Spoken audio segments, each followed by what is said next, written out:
toutes les taches ne sont pas de la même origine ou ne sont pas tout à fait provoquées par la même chose. Donc on peut avoir des taches qui sont provoquées en fait à une production excessive de cellules de la peau. Après on a les lentigo-actiniques ou les taches solaires ou les taches de vieillesse. Donc c'est surtout ces taches-là pour lesquelles les gens consultent parce que justement ça donne un aspect un peu plus âgé à la personne. C'est bénin aussi et on a trop de mélanine en fait accumulée à un endroit de la peau, ce qui fait qu'on a ces taches. Après il y a beaucoup d'autres taches, mais on ne va pas rentrer dans les détails de toutes les taches diverses et possibles. Cependant, ce qui est très important, c'est de ne pas passer à côté des cancers et notamment le mélanome.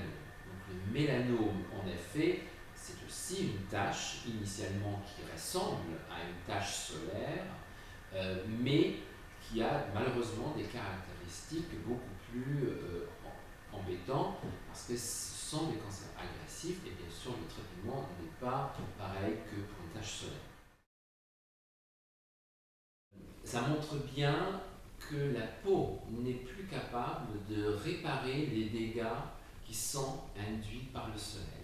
Parce que quand on est jeune, le soleil induit ou provoque donc la production de taches en soi, mais notre corps est capable de les effacer par lui-même. Et cependant, quand on voit du coup apparaître des taches, ça veut dire qu'il ne l'est plus. Et c'est vrai, ça montre bien l'épuisement de notre capital solaire. Là, on parle donc des taches qui sont esthétiquement parlant invalidants et qui ne posent pas de problème sur le plan médical. Il y a plusieurs manières de le faire, mais la meilleure manière, de toute façon, quoi qu'on traite en médecine, c'est toujours la prévention. Donc la prévention de l'apparition des taches solaires est à mon goût le traitement le plus important et le plus efficace. Comment prévenir? Mais c'est bien sûr se protéger à l'égard du soleil. Donc il y a plusieurs manières de le faire. Ça peut être vestimentaire, ça peut être donc à l'aide de crème, ça peut tout simplement éviter le soleil directement.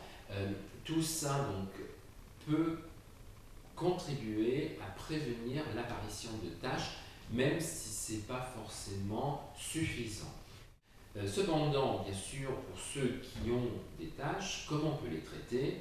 On peut les traiter en utilisant d'abord, dans un premier temps, des crèmes qui diminuent la mélanogèse, donc la production de pigments.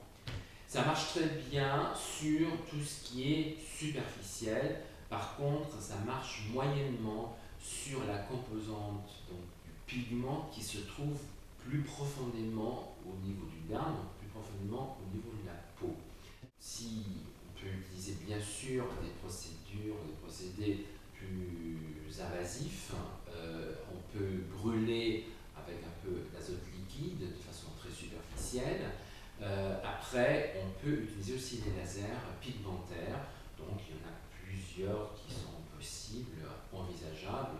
Mais là aussi, bien sûr, il faut impérativement passer par le dermatologue pour déjà poser la bonne indication et deuxièmement, de proposer le bon laser qui est approprié à la tâche qu'on veut traiter. Ce qu'il faut retenir en priorité, c'est vraiment de faire la différence entre ce qui est bénin et ce qui est malin.